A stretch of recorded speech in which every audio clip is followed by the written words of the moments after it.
Hi, my name's Robert. I come to you as an automobile enthusiast that have maintained, serviced, and repaired my own vehicles in excess of 30 years. I've had a car that lasts over 400,000 miles. The current car that I'm driving has over 220,000 miles on it. It's a 95 model. So I hope you can benefit from the information I share. Thanks for tuning in. Hey, this is Robert. Today's video is going to talk about 5 things that you should do monthly to maintain and keep an eye on your car to make sure things are going well. So I'm going to go ahead and walk you through how to do these first 5 things, and if you have any questions, go ahead and post them. The number one thing that I think everybody should know how to do is, number one, check your oil and maintain the proper level in your oil. So let's go ahead and watch me check the oil on this car. The first step in checking the oil on your car is opening the hood. So normally there's a hood latch located low by your left foot against the wall. So I'll show you where mine is and you can easily find yours. You see there's a red latch there. You reach down with your hand, pull that latch. I recommend holding it for 3 seconds, then letting it go. Once you get that latch pulled, you walk around to the front of the car, try to lift up on the hood. It'll come up a little bit. Then there's normally a latch or some other way to get the hood the rest of the way up. So I pull this latch on mine, lift it up. Many cars have a latch that you reach under and pull up. It releases the hood from here. So if you're ever driving down the road and your hood is not all the way latched, this should catch it and stop the hood from flowing up. There's a hook there that gets stuck in here.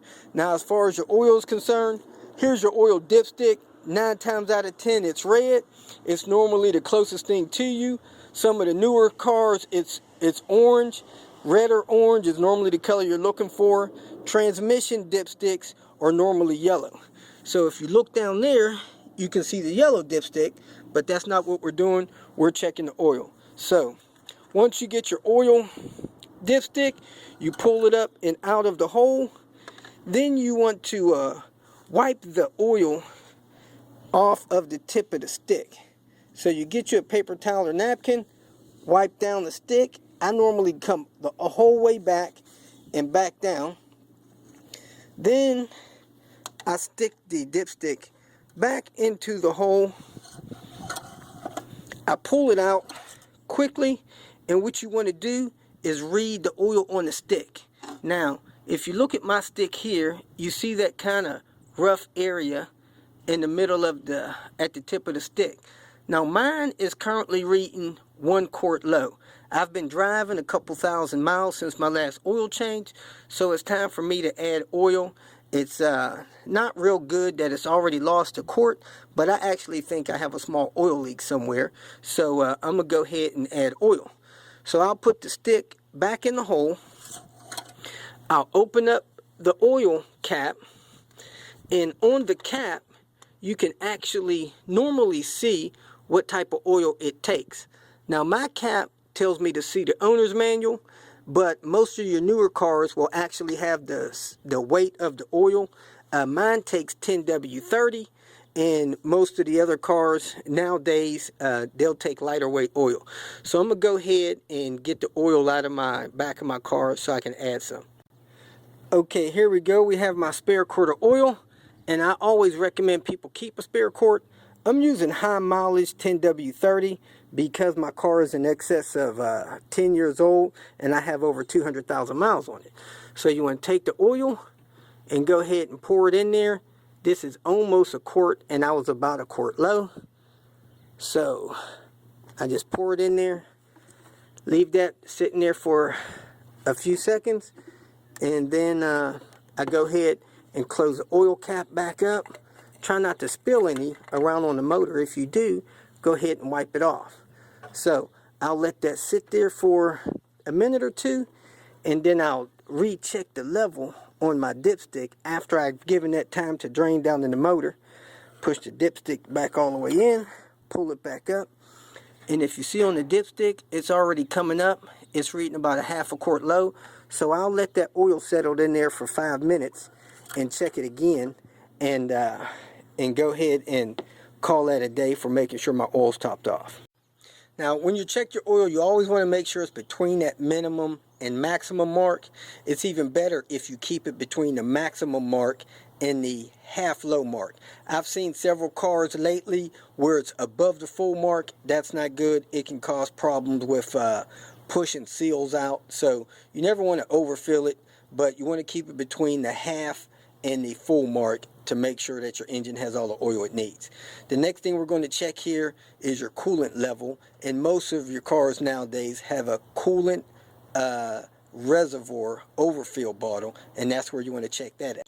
So as you look at the engine compartment in the car, over here to the left, you'll see the coolant reservoir, and on the bottle, this bottle's a little dirty because it's old. You can replace those if they start leaking. Not really necessary to do it otherwise, as long as you can see through it. Now on here, I have a minimum mark here, a maximum mark here, and my coolant reservoir level is right in the middle. That bottle should be checked when the car is cold. Now, if you suspect that you're having problems with your coolant tank, now my system is a pressurized system, you can check that when it's cold. You should never remove this cap unless it's cold. That's what it states in the owner's manual. Now when the car is warmed up and running, you could also look at it. The level should maintain the same. If for some reason the level is higher or lower, that could be a problem. Also, since my car is cold, I'll go ahead and remove this.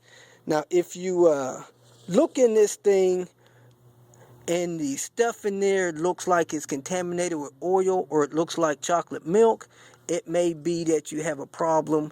But mine's, as you can see on the tip of my finger, it's kind of clear.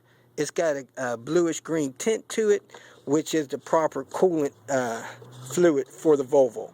So that's step number 2, check your coolant level. Step number 3 is check your tires for condition.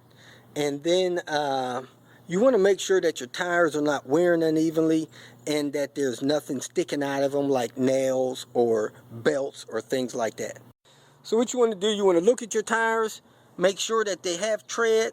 You can try to look over the surface of them to see if you see any nails or anything sticking out of them.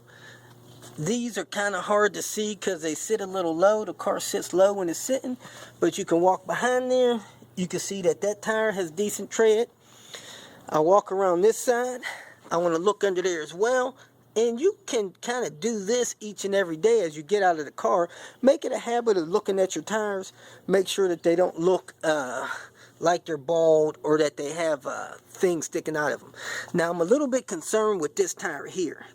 If you notice, there's tread here, but at the end, it gets bald and smooth on the outside. That's an indication that there's probably an alignment issue with that location on my car.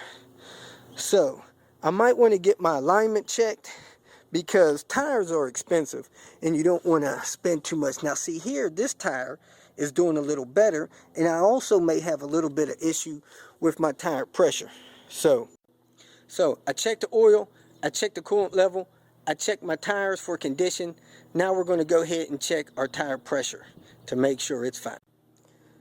Okay, everybody should have a tire pressure gauge. Mine is a little bit expensive. Heck, I've had this thing probably 30 years. You can get them cheaper. You can get them in places like AutoZone, Napa, any local auto repair place, auto parts place for, $2 or $3. You can also borrow them at most gas stations for free, especially if they have an air pump. You go ahead down to the tire, you take the cap off. Now my car says my tire pressure should be around 32 psi. You press this on there and hold it. Now I'm running 35 psi there. So that tire has the proper pressure, and I haven't had to check that tire in a couple of months. So, from checking them from month to month, I've learned that these tires are holding good pressure. So we're going to check one more here to see how this one's doing. And then I'll go ahead and cut the video off, not to bore you to death, and check the other two.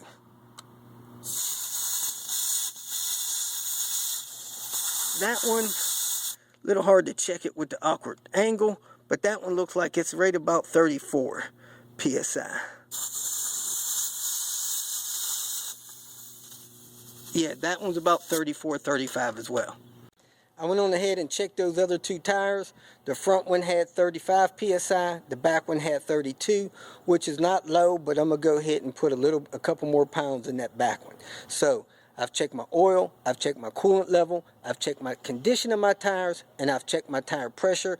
The last thing that I need to do is check all my lights and hazards and turn signals to make sure they work, and that'll be the end of just doing a quick check of your car. So I went on ahead and I turned on the lights and I turned on the flashers, and we'll see if all those are working, looking good.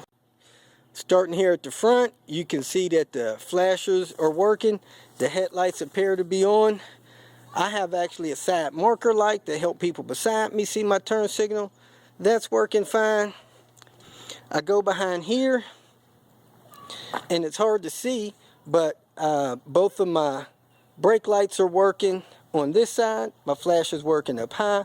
My flash is working up high there, and it looks like both of my tail lights are on here. Then I go to my side light, and it's flashing.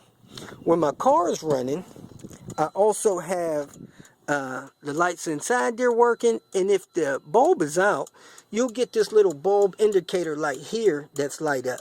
If that light only lights up when you put your brakes on, that means you have a brake light out. Now this car is also equipped with fog lights and a rear fog light, so I went on ahead and turned those on as well. When I come back here, I got my rear fog light lit.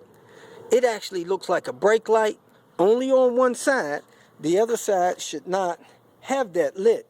The purpose of it lighting up a bright brake light on one side, let people know what side of the driver's car is, and when you put on your brakes, your other brake lights will still light up. So even though that one's a little brighter, good for reduced visibility, when I hit my brakes, the other three brake lights shine just as bright as it.